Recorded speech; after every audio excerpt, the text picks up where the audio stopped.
Merveilleux peuple de Dieu, fidèles téléspectatrices et téléspectateurs de la télévision du Royaume des Cieux, nous vous bénissons au nom du Seigneur Jésus-Christ. C'est encore une grande joie et un privilège pour nous de vous savoir nombreux à l'écoute de l'émission hebdomadaire Les Grandes Questions Bibliques.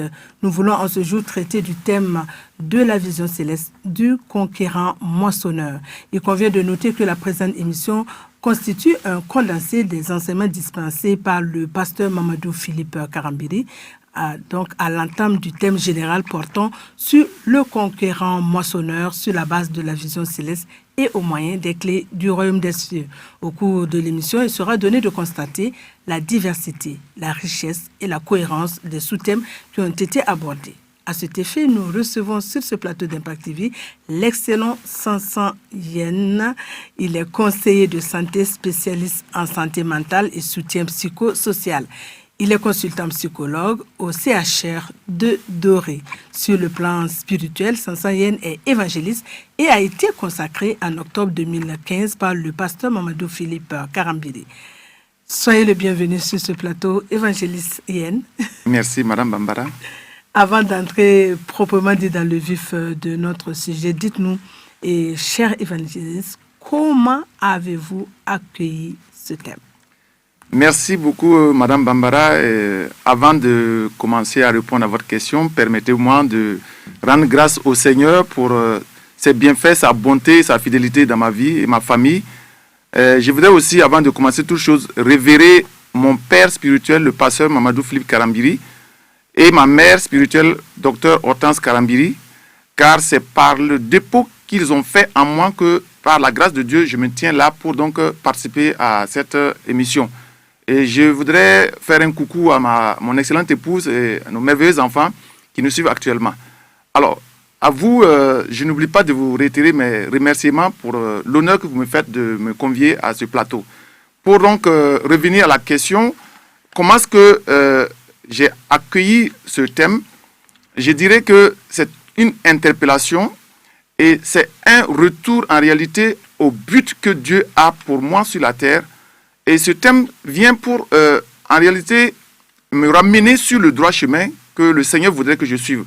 Parce que, comme je l'ai dit, nous avons tous été enseignés, et surtout ce que moi j'ai reçu de mon père spirituel, le pasteur Mamadou Philippe Karambiri, j'ai compris qu'il y a un but pour lequel Dieu m'a créé, et ce thème vient donc me rappeler le but pour lequel je suis là, et je pense que c'est une occasion, n'est-ce pas, de rendre grâce à Dieu pour ce thème, qui me met bien droit sur le chemin, et je pense que c'est un thème qui est le bienvenu, parce qu'il nous oriente sur l'objectif que Dieu veut pour nous sur la terre.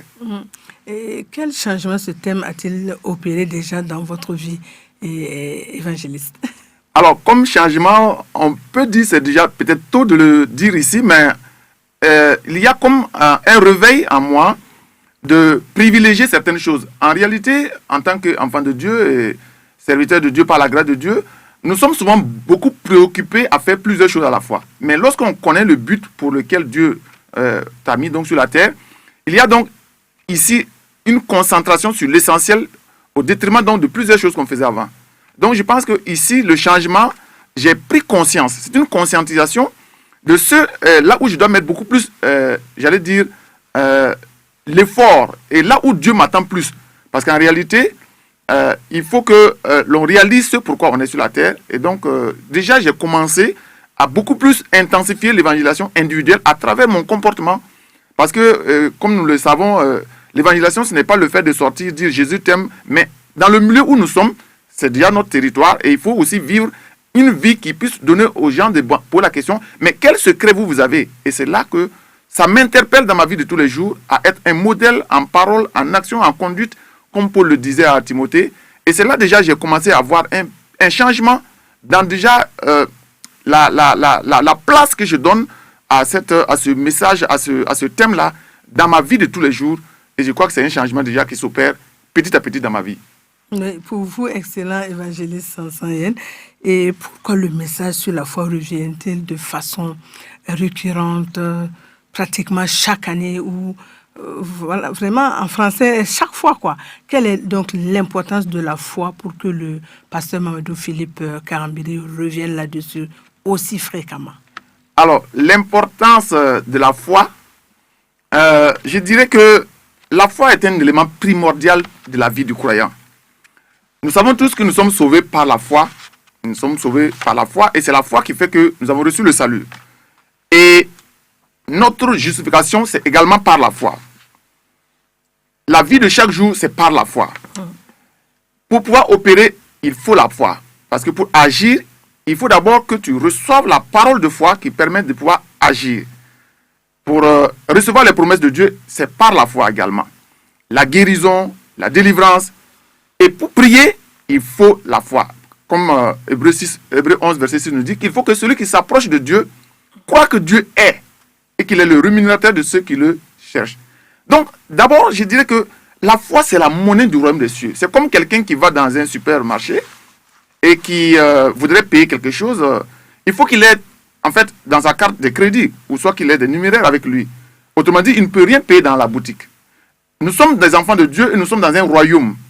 Et dans ce royaume, pour pouvoir bénéficier de ce que Dieu a accompli par son Fils Jésus-Christ à la croix, il faut que nous puissions donc présenter à Dieu cette foi qui est comme la monnaie. Il faut dire que la foi, c'est en fait la vie. Parce que, du moins, Romains, je crois, c'est Romains... 12, 3. Non, Romains 1, 17, oui, Romains 1, 17 dit que okay. Mon juste vivra par la foi. Et le terme vivre, c'est en fait fonctionner, opérer, travailler, réussira. Donc, en fait, c'est la base même de la foi, de la vie. Donc, la foi, c'est l'élément vital, basique.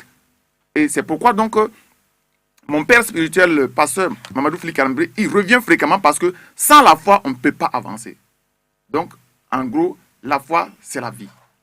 Oui, la foi vient ce qu'on entend vient de la parole de Christ. Et dans Romains 12, 3, il est question de la mesure de foi que Dieu a départie à chacun. Autrement dit, Dieu nous a donné à tous la foi, justement. Mais pourquoi la foi ne fonctionne-t-elle pas? Selon vous, qu'est-ce qui peut expliquer cela? Vraiment, c'est une très belle question. Pourquoi est-ce qu'avec ce que Dieu a déposé en nous, nous n'arrivons pas à opérer? Certainement qu'il y a des obstacles. Et je pense que les enseignements que nous recevons nous ont donné de comprendre que la foi est une dynamique. Elle n'est pas statique. Elle vient. Et lorsqu'on dit elle vient, c'est comme un mouvement. Elle n'est pas quelque chose que l'on possède et l'on se promène avec et pour pouvoir agir. Non. C'est-à-dire, comme je dis, cette dynamique, en fait, elle est liée à une personne, elle est liée à l'œuvre achevée de Christ. Et la foi vient de ce qu'on entend. Et ce qu'on entend vient de la parole de Christ. Donc, il faut d'abord entendre une parole. Et c'est sur la base de cette parole donc, que l'on accorde donc, la confiance et on peut opérer. La foi, si l'on prend l'exemple, par exemple, des disciples, lorsque Jésus les a dit « Passons à l'autre bord », alors, nous voyons que c'est une parole qu'il a donnée. Et c'est cette parole-là qui suscite en eux, qui devrait susciter en eux, donc la confiance à ce que Jésus lui-même a dit. Donc, comme quoi la foi est liée à la personne de Jésus-Christ. Donc, la foi, en réalité, lorsque elle n'est pas reçue, dans le sens de l'action, elle ne peut pas opérer. Donc, ce qui bloque souvent, c'est parce qu'on ne reçoit pas la parole pour agir. Et quand on voit, par exemple, Pierre dans la pêche miraculeuse, dans Luc 5, verset 4, il a reçu une parole qui a dit « Avance en pleine eau ». Voilà une fois. Et il devait avancer pour pouvoir moissonner, enfin, j'allais dire, pouvoir pêcher de poissons. Donc, lorsque ici, on ne met pas en application la parole qu'on a reçue, ça fait qu'on ne peut pas fonctionner. Je prends également aussi la femme à la perte de sang dans Marc 5, verset 27, etc. Alors, cette bonne dame a entendu parler de Jésus qu'il guérit. Alors, si elle s'asseyait à la maison, bien qu'elle ait reçu cette information qui lui dit que Jésus guérit, elle n'allait pas avoir la guérison. Donc, en fait, il y a une action sur la base d'une parole donnée et la foi en cette parole a fait que donc la foi a agi. Et encore, nous voyons les 10 lépreux. Les 10 lépreux, lorsque nous lisons donc dans Luc 17, verset 14, nous n'allons pas le lire, nous avons qu'ils ont reçu ici une parole encore. Donc, comme la foi vient toujours de Jésus et une parole qu'il a donnée, et lorsque on met en pratique ce qui est dit dans la parole, parce qu'il les a dit, allez vous montrer au sacrificateur. Donc, ils ont accepté de partir ils ont mis en application la parole qui a été donnée et donc ils ont reçu donc, la guérison. Donc en fait, elle est dynamique. En vous écoutant, nous comprenons aisément qu'il s'agit de manifester ce que Dieu a déposé en nous, n'est-ce pas? Mais quels peuvent être les obstacles à la manifestation de notre foi? Oui, effectivement, il s'agit ici de manifester. Et donc, pour manifester cette foi, il y a parfois des obstacles. Je venais tantôt de parler de la femme à la perte de sang. Elle a entendu parler de Jésus, mais pour aller vers ce Jésus, il y avait des obstacles qu'elle devait surmonter. Il y avait la peur du public qui pouvait donc l'excommunier ou bien du moins la jeter des pierres. Et il y a aussi que il y a des fois des obstacles qui sont liés à nous-mêmes. Et mon père spirituel, le pasteur Mamadou Fili Karambili, disait dans une parole de sagesse que j'ai notée que la peur affaiblit notre foi. L'impatience affaiblit notre foi. Le doute affaiblit notre foi. Le refus de pardonner affaiblit notre foi. Et attrister le Saint-Esprit également affaiblit notre foi. On peut donc prendre comme étant des obstacles ces éléments que je viens de citer. Si Pierre, donc, quand Jésus lui a dit « avance en pleine eau », avait eu, bon, j'allais dire, il n'a pas obéi. Il n'allait pas pouvoir donc avoir un résultat. Voilà. Et quand les lépreux, il les a dit « allez-y vous montrer au sacrificateur », s'ils avaient eu peur de partir parce qu'il y avait le risque qu'ils soient donc lapidés. Exactement. Donc, ils ont bravé ici un obstacle qui est la peur. Et donc, je pense que c'est ce que et notre père complétait pour dire que mon père spirituel, le pasteur Mamadou Fili Karambili, disait que mais ce qui fortifie la foi, c'est la louange et l'action de grâce et la prière en langue. Alors, pour donc dire que les obstacles, ça peut être la désobéissance. Vous recevez la parole, mais vous n'agissez pas. Alors, cette parole ne va pas vous donner donc des résultats. Alors, un des obstacles, c'est la peur aussi. La parole est donnée, mais nous regardons au sens. Et les sens disent le contraire. Donc, la peur, la honte, j'allais dire aussi la timidité, tout cela peuvent donc être des obstacles. Oui, et nous venons de voir justement qu'il y a bel et bien des obstacles à la manifestation de la foi que Dieu a départie à chacun de nous. Mais quelles peuvent être les solutions adéquates pour bouter hors de nos vies justement ces obstacles-là? Alors, évangéliciennes. Merci. Déjà, nous avons dit que la peur, lorsqu'on veut prendre donc le contre-pied de ces obstacles, on peut trouver au niveau donc de ce qu'on venait de dire, l'obéissance. Lorsque le Seigneur nous dit, par ses meurtrissures, nous sommes guéris. Alors, la parole est déjà donnée. Alors, la solution c'est quoi? C'est donc d'accepter et de la confesser et de la proclamer et de la déclarer. Et je vais juste donner un témoignage par rapport à j'allais dire, les solutions adéquates que nous pouvons avoir pour booster hors de nos vies ces obstacles-là. Du fait de ma profession, j'avais eu des déplacements très fréquents et je me suis fait mal au dos. Et en ce temps, je me rappelle qu'on m'avait prescrit une ceinture lombaire que je devais porter permanemment.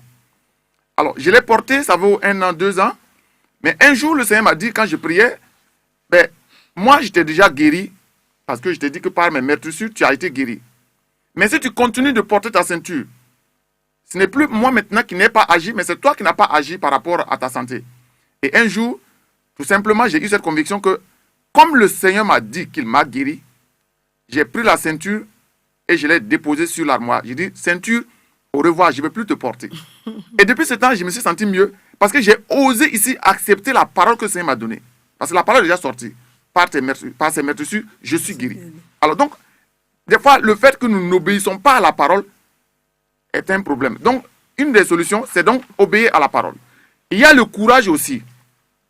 En fait, chaque fois qu'une parole est donnée, nos sens sont aussi, j'allais dire, mis en lutte. Et donc, quand, par exemple, les lépreux ont reçu la parole donc, de partir se montrer au souverain sacrificateur, ici, il y avait la peur qui pouvait donc les paralyser. Mais ils ont osé braver la peur. Donc, il y a le courage.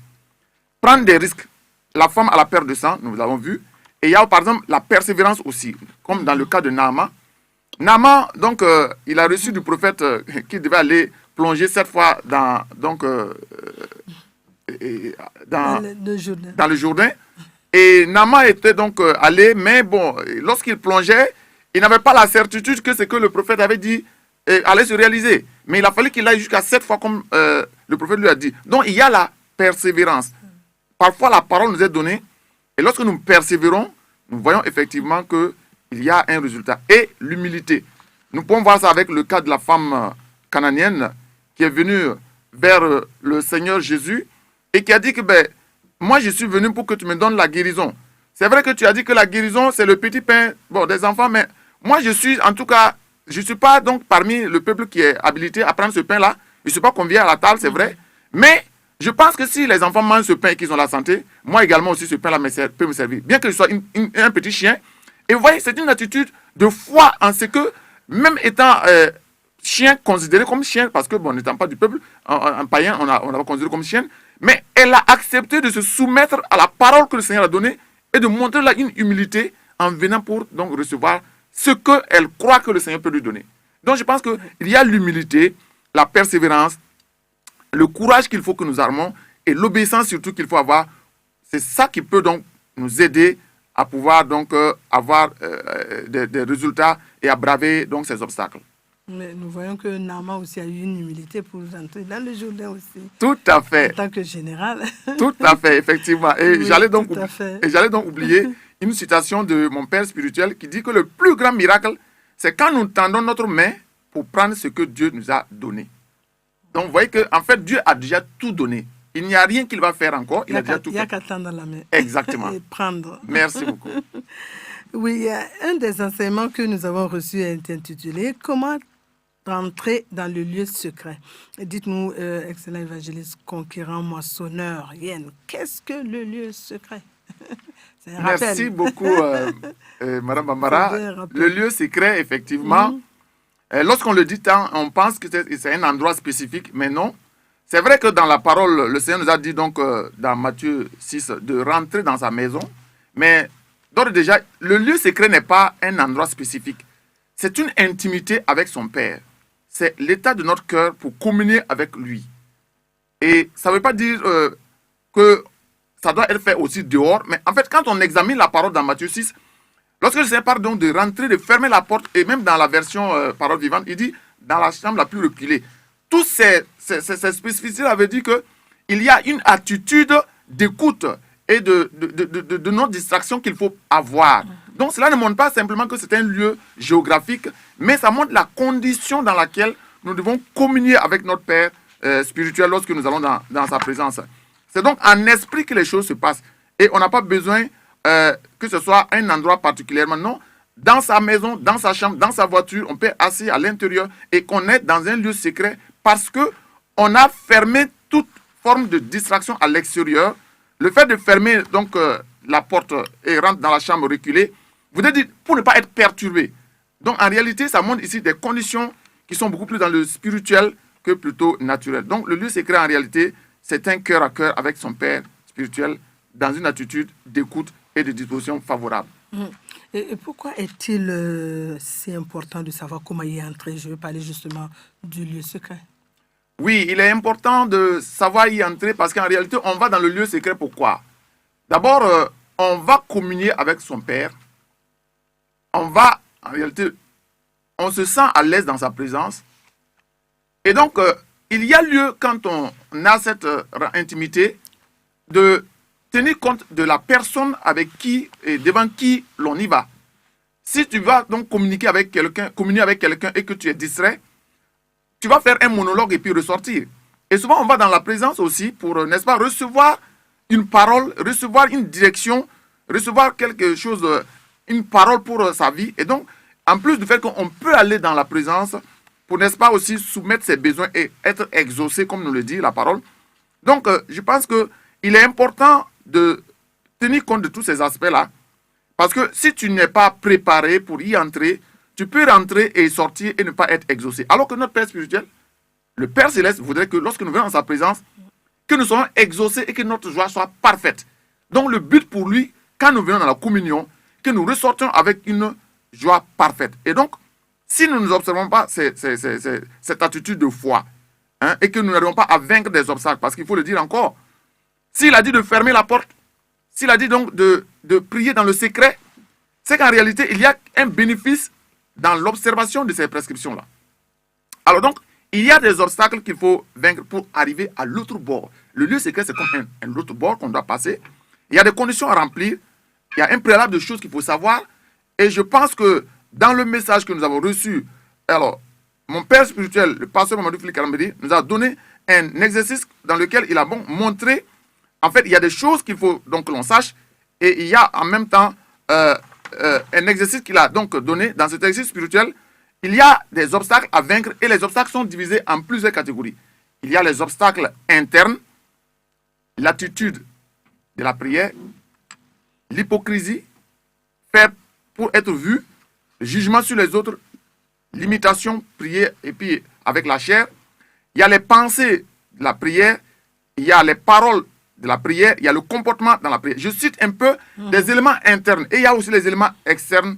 Donc il faut en réalité observer ces choses-là. Et ensuite, lorsque nous voyons dans les éléments internes, je vais aller un peu en profondeur au niveau des pensées de la prière.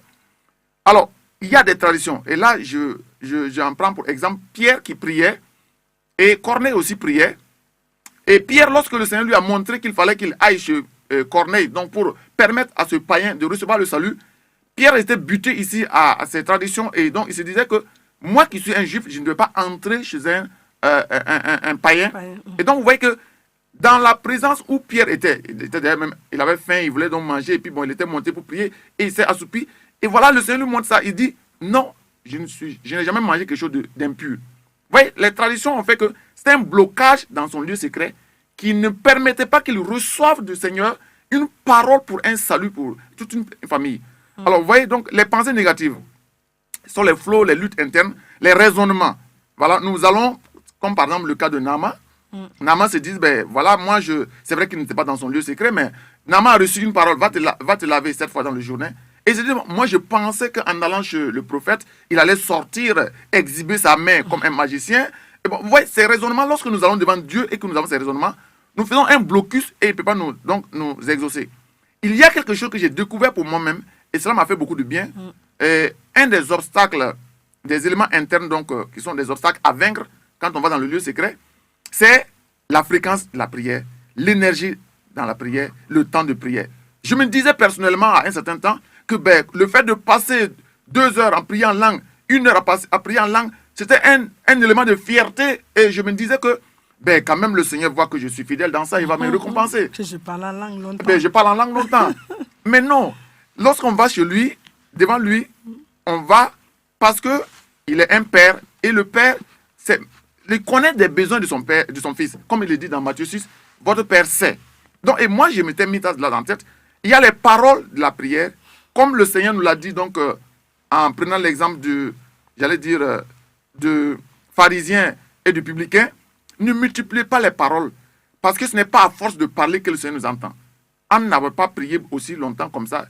Elle a marmotté dans sa bouche, elle était même en cours de parole, mais le Seigneur l'a exaucé en lui donnant son fils. Voilà, donc, Samuel, exactement. Il y a le comportement dans la prière. Et mon père spirituel a dit donc de mettre de l'ordre dans nos relations avec les autres avant d'aller dans le lieu secret. Quelque chose qui m'a beaucoup touché, c'est ça. J'ai compris qu'en réalité, tout ce que nous faisons faire aujourd'hui et réussir, nous devons tenir compte de notre prochain. L'atmosphère de vie. Et voilà, donc, et les éléments, les obstacles externes, je dirais, les vents contraires, les tempêtes, les tourbillons. Voilà. Et ensuite, dans toujours cet exercice que mon père spirituel nous a donné, donc, il y a les conditions à observer, la discrétion et la connaissance de celui devant qui l'on vient. Évidemment, si on a un entretien, pas un entretien, en fait, on va dans le lieu secret pour communier avec le Père et que l'on ne connaît pas que celui à qui on adresse les prières est capable et il connaît nos besoins, on va passer le temps à peut-être crier, à peut-être se plaindre, à peut-être dire des choses qu'il sait déjà pour vouloir l'informer. Alors donc, il y a ces choses qu'il faut déjà connaître en allant dans sa présence. Et il a mis dans l'exercice, ton Père voit et sait. Alors, quand nous voyons ces obstacles à vaincre là, il faut bien les connaître et les vaincre parce qu'il faut avoir une attitude de foi. Le Père sait déjà. Et j'ai foi que ce que je viens pour demander, c'est en conformité avec sa volonté. Et je l'invoque et je reçois et je passe à l'autre bord. En réalité, lorsqu'on ne connaît pas ces éléments-là, pour entrer dans le lieu secret, c'est assez difficile de pouvoir ressortir avec une solution. Donc, il faut donc préparer, faire attention à soi-même, faire attention aux autres et prendre en compte certaines choses lorsqu'on va dans le lieu secret. Et c'est important afin d'avoir un exaucement et que la joie soit parfaite. La joie soit parfaite, n'est-ce pas? Parmi les obstacles que vous avez énumérés qui peuvent nous empêcher de bien entrer dans le lieu secret, vous avez parlé de plusieurs choses, dont la discrétion. En quoi l'indiscrétion est-elle un obstacle? Oui, l'indiscrétion est un obstacle parce que si nous voyons le contexte dans lequel le Seigneur a donc attiré notre attention sur la discrétion, il s'agissait donc de la prière couplée au jeûne et à l'aumône. Et donc, il disait ici un peu que lorsque nous voulons faire l'aumône c'était donc ce trio donc je dirais, de moyens de supplication, l'aumône, la prière et donc le jeûne. Il disait que la main gauche ne doit pas savoir ce que la main droite fait.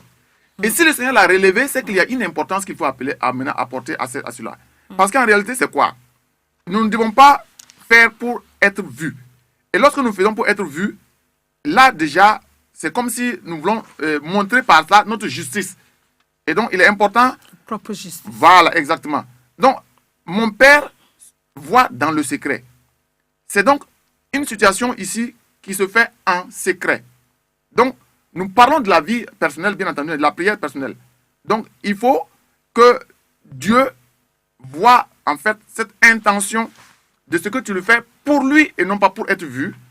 Alors, il faut donc avoir cette attitude de confiance que tu n'as pas besoin de te présenter aux gens pour que ce que tu fais puisse être validé par Dieu. Voilà. Donc, et sur le jeûne, donc, il attire notre attention parce que il y a des fois que lorsque nous sommes en train de faire le jeûne, nous montrons une apparence religieuse, entre griffes, pour donc dire que, voilà, je suis sur la montagne, voilà, je suis donc, voilà, je suis en train de jeûner, et on fait un comportement qui montre que par cette piété externe, on veut attirer la faveur de Dieu. Et non. Et non, il faut donc savoir que le vrai jeûne est à l'intérieur et non pas donc à l'extérieur. Et la prière, l'attitude et parole, pas d'hypocrisie, pas de paroles multipliées, se départir de l'hypocrisie, faire... Donc, en fait, ne pas attirer les regards des autres sur soi et ne pas pratiquer sa propre justice devant les hommes, ne pas faire les choses. C'est-à-dire, le Seigneur a voulu nous montrer par là que c'est un aspect auquel il tient compte pour nous rémunérer. Donc, c'est assez important, la discrétion. Parce que notre Dieu, s'il est dit dans le lieu secret, c'est que lui-même, il est un Dieu de discrétion. Mais à vous écouter, homme de Dieu, il me semble qu'il y a toute une pile de conditions à remplir pour entrer justement dans le lieu secret, alors que nous savons que Dieu est pour nous un Père. A-t-on donc besoin de tant de choses pour venir devant son Père, devant son papa d'amour? Merci, Madame Bambara. Il faut dire que c'est une question assez embarrassante parce que réellement, comme nous le disons, Dieu c'est un Père, c'est notre Père spirituel, c'est notre Père à tous. Et comment est-ce que encore il faut aller devant ton Père avec tant de conditions? Oui, je dirais que ce n'est pas parce qu'il est un Père que nous n'avons pas besoin d'observer un certain nombre de disciplines en allant devant lui. Si nous voulons aller sur le plan naturel, on ne peut quand même pas aller parler à son Père en étant distrait. Et là, la culture même, toute culture prône même l'obéissance aux parents. Et donc, je pense que ce que nous le faisons sur le plan naturel, nous pouvons souvent faire le parallélisme et faire une paralogie avec le côté spirituel et beaucoup plus encore nous appuyer sur le côté spirituel. Alors, ce n'est pas parce qu'il est un Père pour nous qu'il va nous donner tout ce que nous demandons. Ça, c'est la première des choses. Sur le plan naturel, un père ne peut pas donner quelque chose à son enfant avant le temps. Vous comprenez ce que je veux dire? Lorsque l'enfant a exprimé un besoin et que le père juge que ce besoin n'est pas opportun pour l'instant, le père peut ne pas le lui donner. Tout à fait. Donc, il y a aussi la volonté qu'il faut connaître en posant la demande à son père.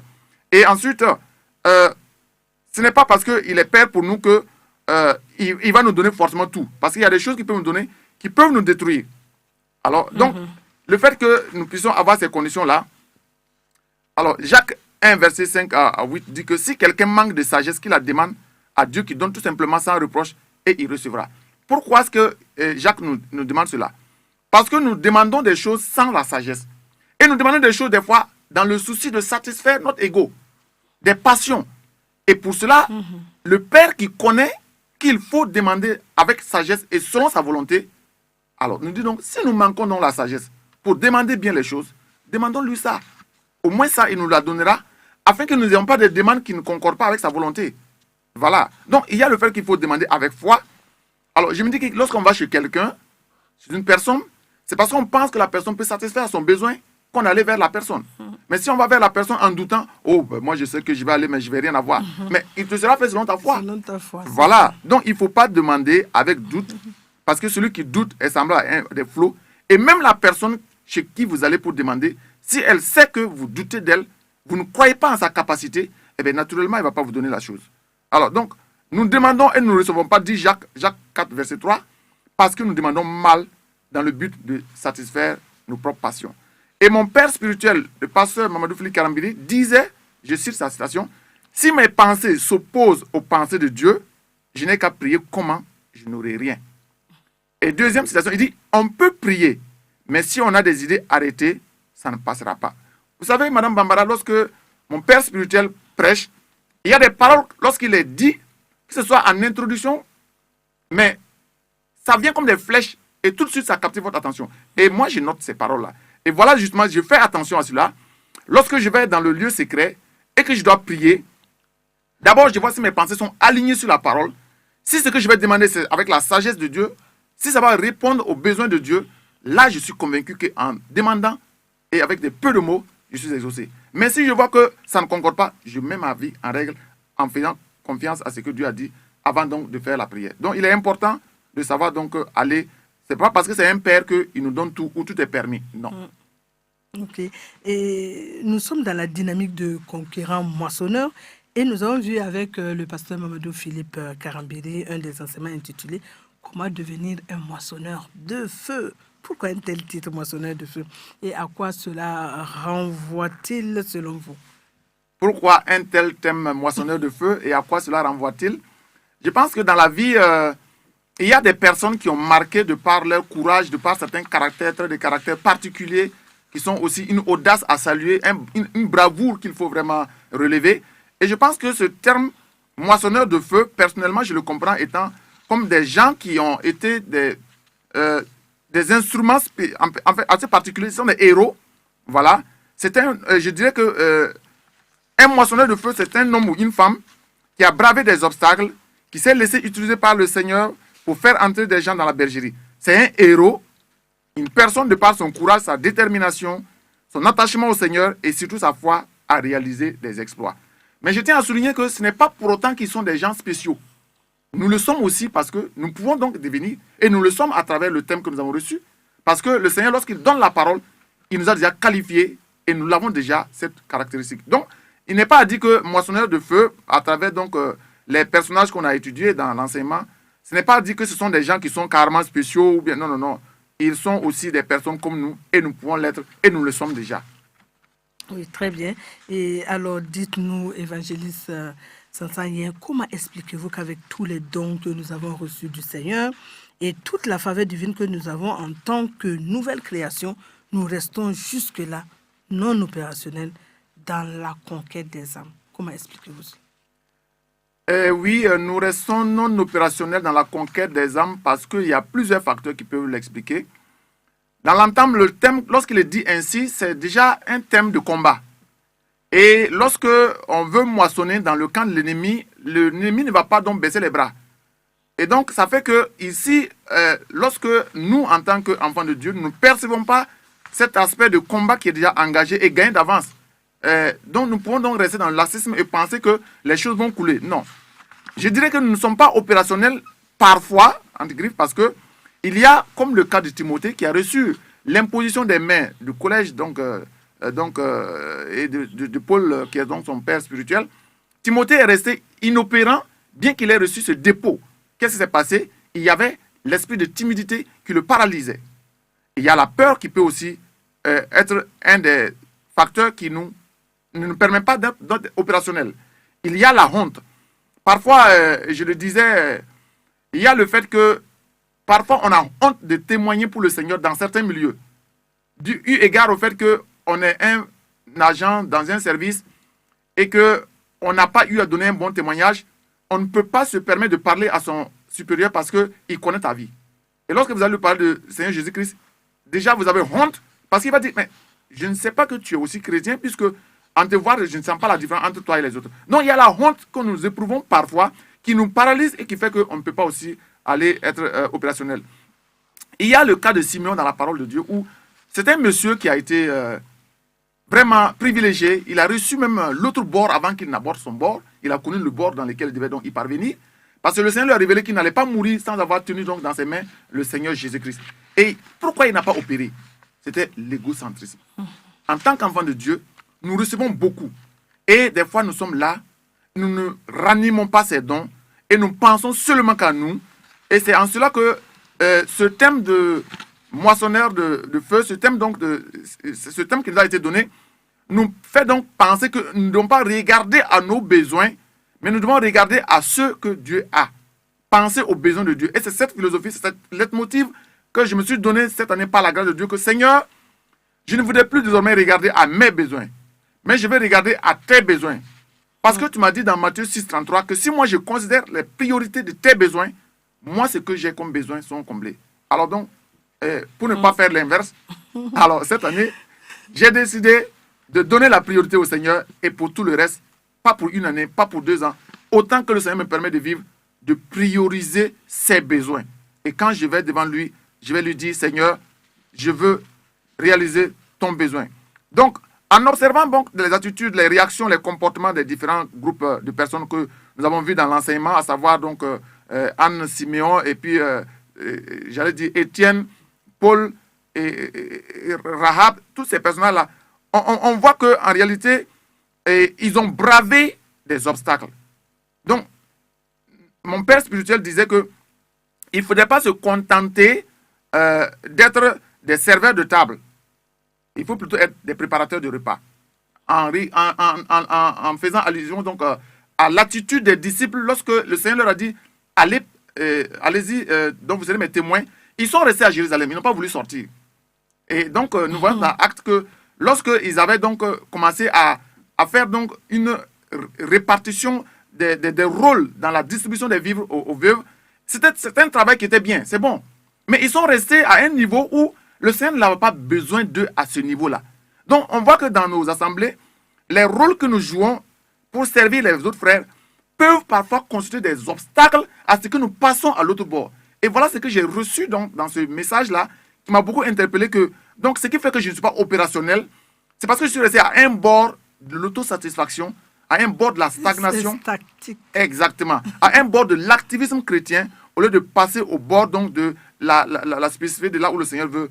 Donc, c'est pour dire que, pour répondre à ça de façon chose, nous devons donc quitter le bord donc, de l'autosatisfaction, le bord de l'activisme chrétien, le bord de la timidité et de la peur, pour aller au bord de l'opérationnalisation des dons. Et tout cela à travers une prise de conscience du dépôt qui est en nous et en pensant aux autres et en ranimant le don.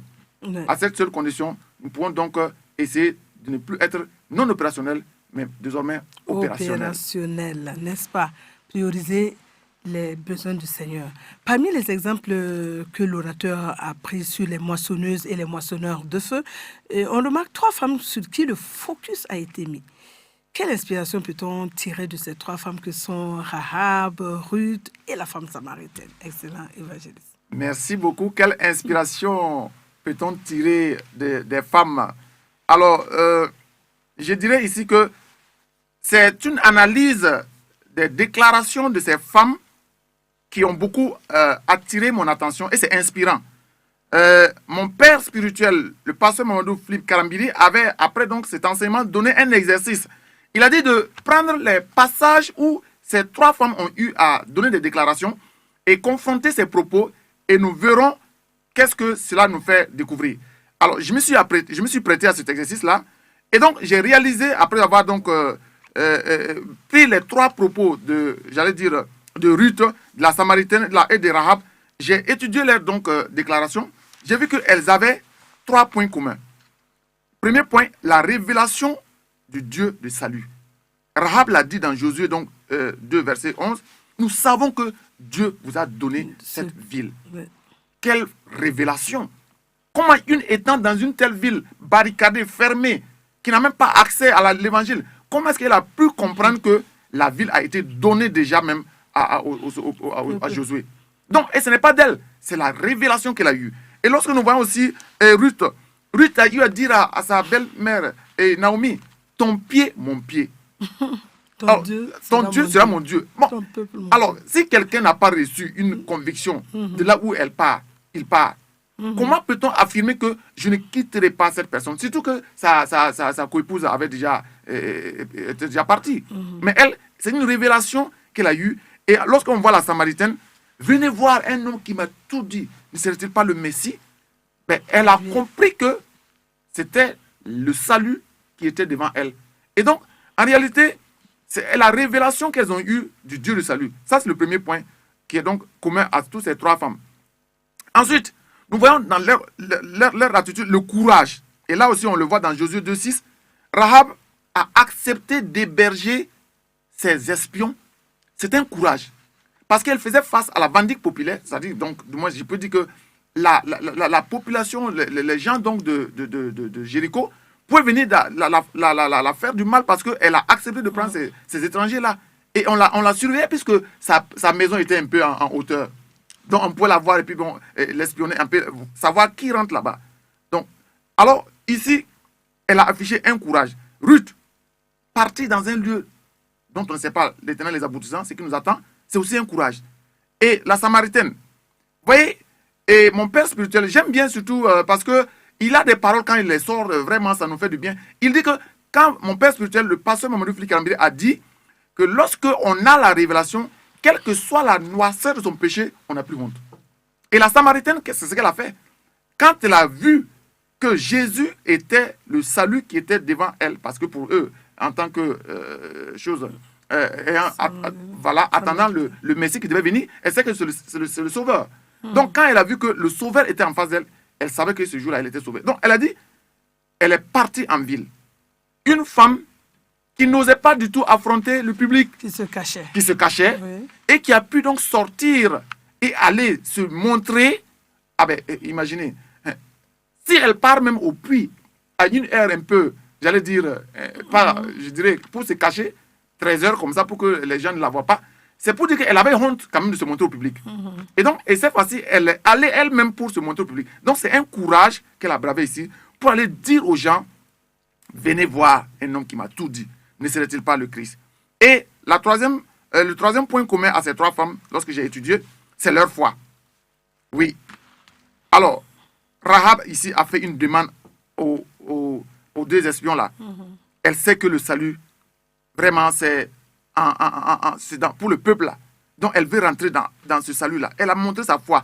Ruth aussi l'a montré. Et elle n'est pas restée égoïste. Elle a dit avec toute sa famille. Surtout ça. Elle veut sauver sa famille. Ah oui. Vous voyez que c'est Acte 16, 26 qui s'est réalisé ici. Quand Paul était donc allé, et puis avec le geôlier, il a donc, sa famille s'est sauvée. En fait, c'est pour dire qu'elle a une foi et elle a sauvé sa famille. Il en est de même avec Ruth. Elle a affiché une foi et la Samaritaine également. Donc, pour dire qu'en réalité, on peut remarquer, en plus de ces trois points, qui les caractérisent, qu'elles avaient toutes pris des risques. Très important. Je l'ai dit tantôt, Rahab a pris un risque. Ruth aussi a risqué sa vie d'aller dans une destination inconnue d'emblée. Et la Samaritaine a risqué sa vie aussi en allant proclamer le salut. Rahab a moissonné par ses paroles et grâce à elle, la ville de Jéricho a été gagnée. Ruth a également moissonné par ses paroles à travers ses déclarations. Et enfin, la Samaritaine, elle a aussi moissonné. En conclusion à cette partie, donc, comme vous voulez venir me poser la question, par nos paroles, nous pouvons moissonner toute une ville, un quartier, notre milieu professionnel, à travers la révélation que nous avons et que nous recevons. Vision céleste, moisson terrestre. Très bien. Vision céleste, moisson terrestre. Et s'agissant à présent des personnages masculins que l'orateur a pris comme exemple de moissonneur de feu, on remarque que toutes ces personnes-là sont passées d'une manière ou d'une autre par des tribulations, n'est-ce pas? Dites-nous, est-ce une condition obligatoire de passer par des difficultés afin d'être moissonneur de feu? C'est également une question assez très pertinente, très bien, merci. Je dirais d'emblée oui et non. Oui, on est obligé de passer parfois dans des conditions difficiles, des obstacles, de les braver pour être un moissonneur de feu, parce que nous venons de le parler tantôt. Lorsque le Seigneur a une destinée pour une personne, il y a que, évidemment, les obstacles vont se hisser, se dresser sur son chemin. Et pour notre cas ici, alors, nous avons vu que, nous l'avons évoqué tantôt, que le thème est évocateur et le thème, d'abord, un thème de combat. Pour moissonner, l'ennemi ne va pas donc baisser les bras. Mais nous avons cette certitude que nous n'avons pas à lutter pour gagner, mais nous avons à rentrer dans l'œuvre accomplie et donc de manifester notre victoire.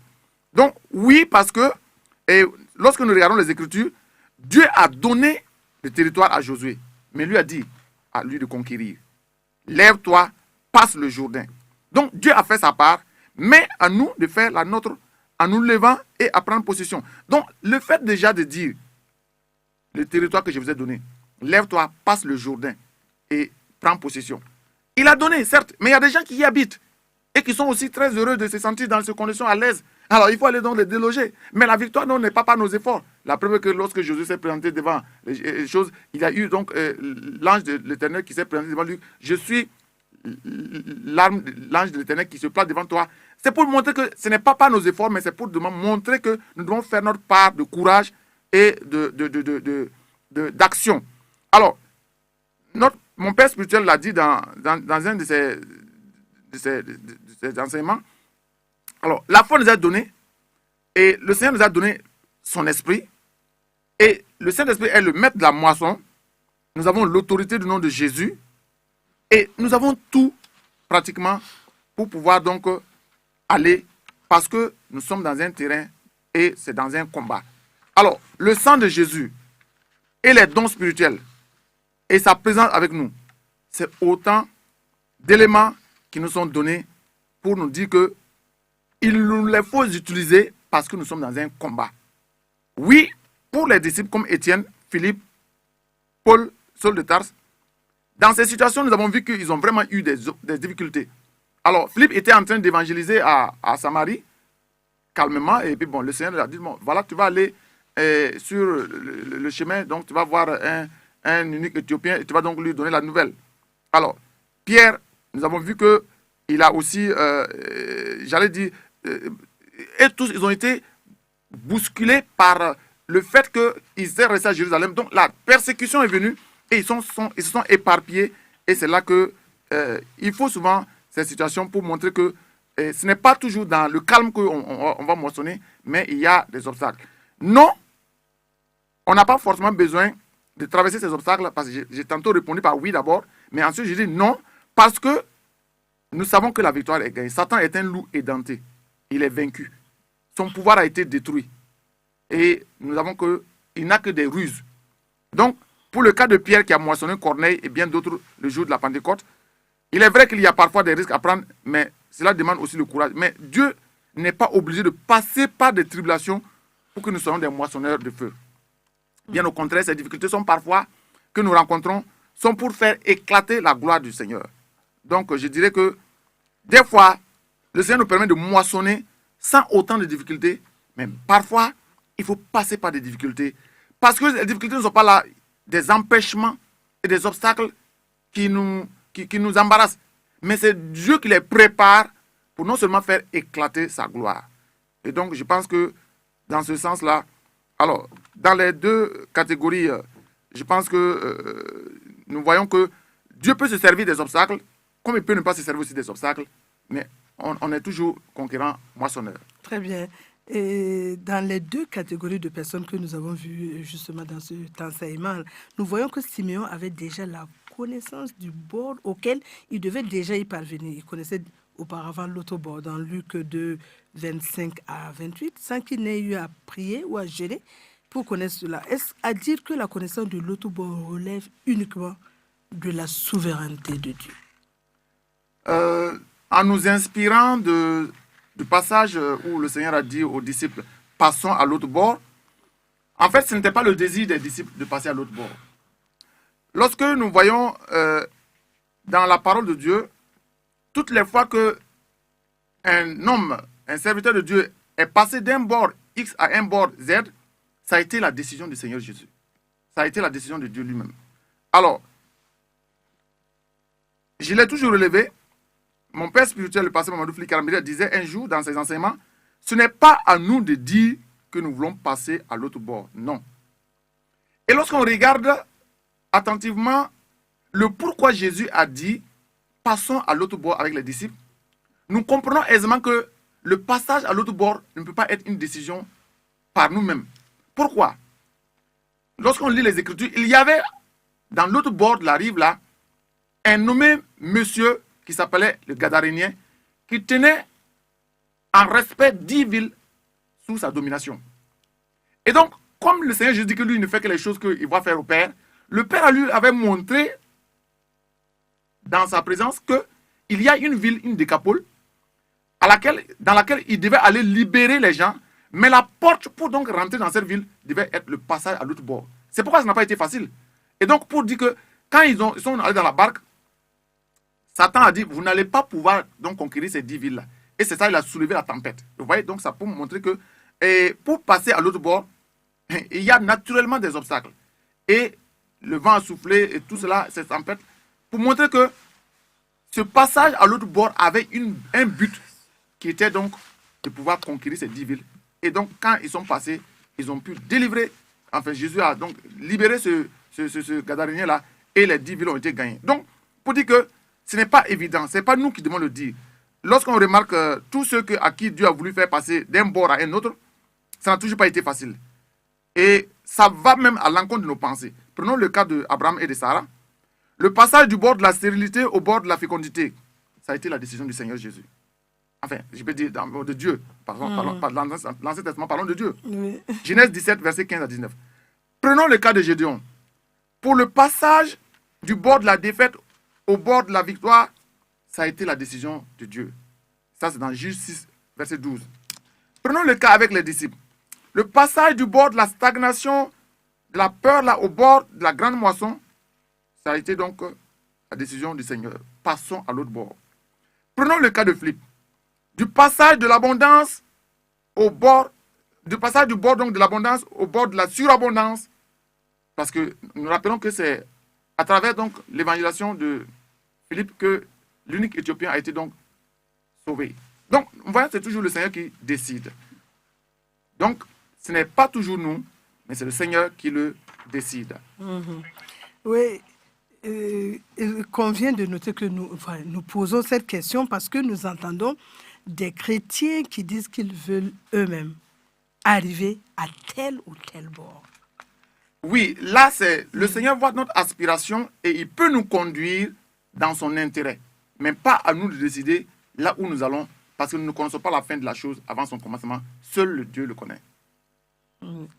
Et dites-nous, nous avons écouté également un enseignement intitulé « Ton niveau de révélation de citoyen du royaume des cieux déterminera ton impact sur la terre ». Dites-nous, évangéliste, la révélation est-elle le fruit d'une aspiration ou d'une connaissance des Écritures? Alors, la révélation est-elle le fruit d'une aspiration ou, vous dites, d'une connaissance, des Écritures, des Saintes Écritures? Alors, vraiment, c'est une question assez délicate, mais je dirais que la révélation nous est donnée parfois sans qu'on ait prié. Et le Seigneur sait pourquoi il nous la donne, parce qu'il voit notre disposition du cœur. Et lorsqu'il peut nous utiliser, il nous fait connaître ces choses-là. Des fois, dans son plan, qu'il nous donne la révélation afin de l'accomplir, mais pas forcément qu'on connaît les Écritures. On peut connaître les Écritures, mais on peut ne pas avoir la révélation. Oui. Et quand on parle d'impacter la terre, veut-on parler uniquement du domaine spirituel? Je pense que c'est possible, oui, c'est vrai, mais il y a aussi que l'enfant de Dieu que nous sommes, nous devons impacter la terre de par notre fonction, notre attitude, nos activités. Il faudrait qu'aujourd'hui, on puisse un peu prendre tous les domaines de la terre là où nous sommes et qu'on sache que le Dieu que nous servons n'est pas un Dieu de Alléluia entre griffes, mais un Dieu de la connaissance, un Dieu de l'expertise, un Dieu qui est le Dieu de la sagesse.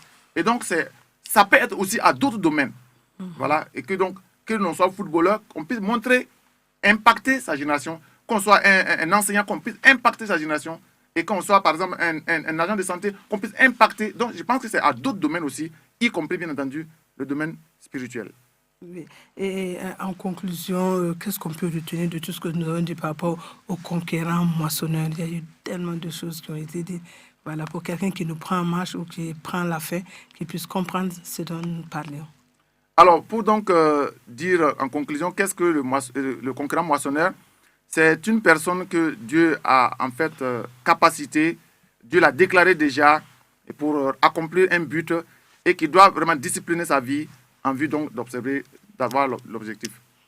Pour quelqu'un qui ne connaît pas, vous êtes évangéliste, voilà, est-ce que, voilà. Voilà, et justement, nous pouvons dire que toute personne qui nous écoute, qui nous suit, Dieu l'appelle potentiel moissonneur, parce qu'avant tout, Paul ne l'était pas, mais quand il a connu le Seigneur Jésus, il a donc connu son but sur la terre. Alors vous qui nous suivez, donc, le Seigneur vous appelle à rentrer dans le plan de votre vie en prenant comme Seigneur Sauveur Jésus-Christ, qui va vous révéler votre destinée et qui va vous faire rentrer dans la classe donc, des moissonneurs pour sa gloire.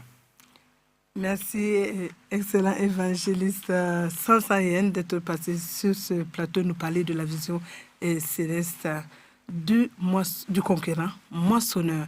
Merci de nous avoir suivis, fidèles téléspectatrices et téléspectateurs d'Impact TV.